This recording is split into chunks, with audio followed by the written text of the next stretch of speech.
بسم اللہ الرحمن الرحیم۔ موت سے 40 دن پہلے انسان کے جسم میں ایک خاص نشانی ظاہر ہونے لگ جاتی ہے۔ جب بندے کا اس دنیا کو چھوڑ جانے کا وقت آتا ہے اور پھر موت سے 40 دن پہلے حضرت جبرائیل علیہ السلام اس بندے کو آ کر کہتے ہیں کہ ناظرین، ایک مرتبہ ملک الموت یعنی حضرت اسرائیل علیہ السلام حضرت یعقوب علیہ السلام کے پاس پہنچے تو حضرت یعقوب علیہ السلام نے پوچھا، کیا تم میری روح قبض کرنے کے لیے آئے ہو یا مجھ سے ملاقات کرنے کے لیے آئے ہو؟ تو ملک الموت نے عرض کیا، اے اللہ کے پیغمبر، میں روح قبض کرنے کے لیے نہیں آیا ہوں بلکہ آپ سے ملاقات کے لیے آیا ہوں۔ تو حضرت یعقوب علیہ السلام نے فرمایا، ٹھیک ہے، لیکن جب تم میری روح قبض کرنے کے لیے آؤ تو کوئی کاسد میری طرف روانہ کرنا، کوئی پیغام میری طرف بھیج دینا۔ تو ملک الموت نے کہا کہ میں جب آپ کی روح قبض کرنے کے لیے آؤں گا تو اس سے پہلے 2 یا 3 قاصد کو آپ کی طرف روانہ کروں گا اور آپ کو اطلاع دیں گے۔ چنانچہ ایک وقت آیا جب ملک الموت حضرت یعقوب علیہ السلام کے پاس اچانک آ گئے اور روح قبض کرنے کی بات کہی تو یعقوب علیہ السلام نے فرمایا کہ تم نے تو مجھ سے کہا تھا کہ میں کوئی قاصد بھیجوں گا، کوئی پیغام دینے والے کو آپ کے پاس بھیجوں گا، آپ اچانک روح قبض کرنے کے لیے نہیں آؤ گے۔ تو ملک الموت نے کہا کہ میں نے آپ کی طرف قاصد بھیجے تھے اور وہ بھی 3 قاصد بھیجے تھے۔ حضرت یعقوب علیہ السلام نے کہا، وہ کون سے قاصد تھے؟ تو ملک الموت نے فرمایا، پہلا قاصد یہ تھا کہ آپ کی داڑھی اور سر کے بال سفید جو سیاہ ہوں گے وہ سفید ہونے لگیں گے۔ دوسرا قاصد میرا یہ تھا کہ آپ کے جسم میں جو طاقت اور توانائی تھی وہ ختم ہونے لگے گی اور آپ کے جسم میں کمزوری آنے لگے گی۔ اور تیسرا قاصد میرا یہ تھا کہ آپ کی کمر جو بالکل سیدھی تھی وہ آہستہ آہستہ جھکنے لگے گی۔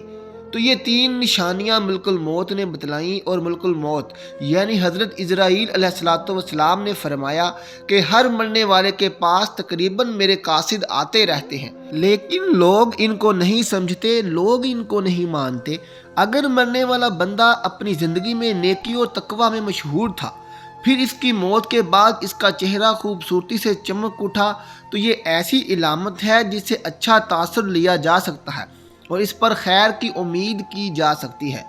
ناظرین، روح جب جسم کو چھوڑنے کے لیے بالکل تیار ہو یعنی موت سے تقریباً 24 گھنٹے پہلے، تو ہاتھوں، پاؤں، گھٹنوں کی جلد پر محسوسات ختم ہو جاتے ہیں اور ان کا رنگ بدلنا شروع ہو جاتا ہے اور یہ نیلا یا ارغوانی رنگ اختیار کرنا شروع کر دیتا ہے۔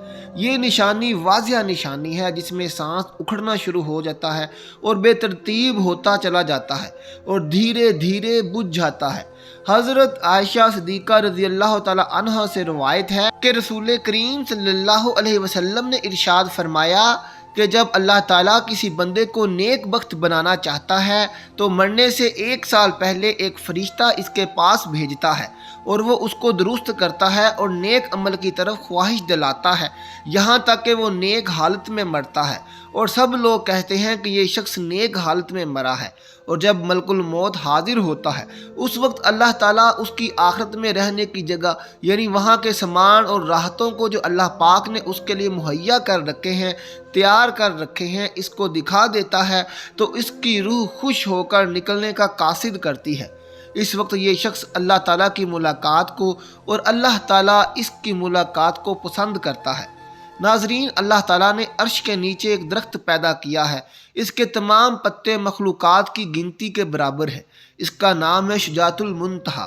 جب بندے کی عمر ختم ہو جاتی ہے تو 40 دن باقی رہ جاتے ہیں تو حضرت اسرائیل علیہ السلام اس کے سامنے اس کا ایک پتا گر جاتا ہے، اس پر اس بندے کا نام لکھا ہوتا ہے۔ اس وقت کے تمام فرشتے اس کو مردہ کہتے ہیں یعنی مردوں میں شامل کر لیتے ہیں اور وہ دنیا میں 40 دن تک زندہ رہتا ہے۔ جب 40 دن پورے ہو جاتے ہیں تو ملک الموت اس کے پاس آتا ہے اور اس کے سامنے بیٹھتا ہے۔ اس وقت بندہ اپنی موت کی تکلیف میں ہوتا ہے۔ جب ملک الموت اس کو دیکھتا ہے تو گھبرا کر پوچھتا ہے کہ تم کون شخص ہو اور تمہارا کیا ارادہ ہے؟ وہ کہتا ہے کہ میں ملک الموت ہوں، مجھے تمہاری روح قبض کرنے کا حکم ہوا ہے۔ یہ سن کر وہ منہ پھیر لیتا ہے اور آنکھیں پتھرا جاتی ہیں۔ ملک الموت کہتا ہے کہ تو مجھ کو نہیں پہچانتا، میں وہ ہوں کہ جس نے تیرے رشتہ داروں، تیرے ماں باپ کی روح قبض کی اور آج تیری روح قبض کروں گا۔ تو نے دنیا کا حال کیسا دیکھا؟ بندہ کہتا ہے میں نے دنیا کو بے وفا اور مکار پایا۔ پھر اللہ تعالیٰ کے حکم سے دنیا اس کے پاس آئے گی اور کہے گی اے نافرمان، تو نے اپنے رب کی کس قدر نافرمانی کی اور کس قدر تو نے گناہ کیے۔ تو نے نصیحت کی بہت ساری باتیں سنی، لیکن تم نے جانا کہ ہم دنیا میں ہمیشہ رہیں گے۔ یاد رکھو کہ میں تجھ سے اور تیرے اعمال سے بیزار ہوں۔ پھر اس کا اعمال اس کے سامنے آئے گا اور کہے گا اے نافرمان، تو نے ناحق طریقے سے مجھ کو حاصل کیا۔ اگر تو غریب اور مسکین پر خرچ کرتا تو آج تیرے کام آتا۔ روایت میں ہے کہ جب آدمی کی زبان بند ہو جاتی ہے، 4 فرشتے اس کے پاس آتے ہیں اور سلام کرتے ہیں۔ پہلا فرشتہ آتا ہے، وہ کہتا ہے اے بندے، میں تیری روزی پر موکل تھا، میں نے تمام زمین پر پورا پرچم تک تلاش کر لیا مگر تیری روزی کا ایک لقمہ بھی کہیں نہ پایا۔ پھر دوسرا فرشتہ آتا ہے اور سلام کے بعد کہتا ہے اے اللہ کے بندے، میں تیرے پانی پر موکل تھا، میں نے تمام زمین پر پورا پرچم تک تلاش کیا مگر تیرے پینے کو ایک قطرہ پانی کہیں نہ پایا۔ پھر تیسرا فرشتہ آتا ہے اور سلام کے بعد کہتا ہے کہ میں تیری سانس پر موکل تھا، میں نے تمام زمین پر پورا پرچم تک تلاش کیا مگر تیرے واسطے ایک سانس بھی کہیں نہیں ملی۔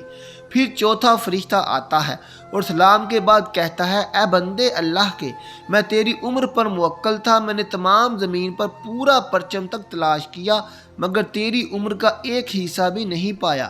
اس کے بعد نامہ اعمال لکھنے والے 2 فرشتے اس کے پاس آتے ہیں اور سلام کے بعد کہتے ہیں اے اللہ کے بندے، ہم تیرے اعمال لکھنے پر موکل تھے۔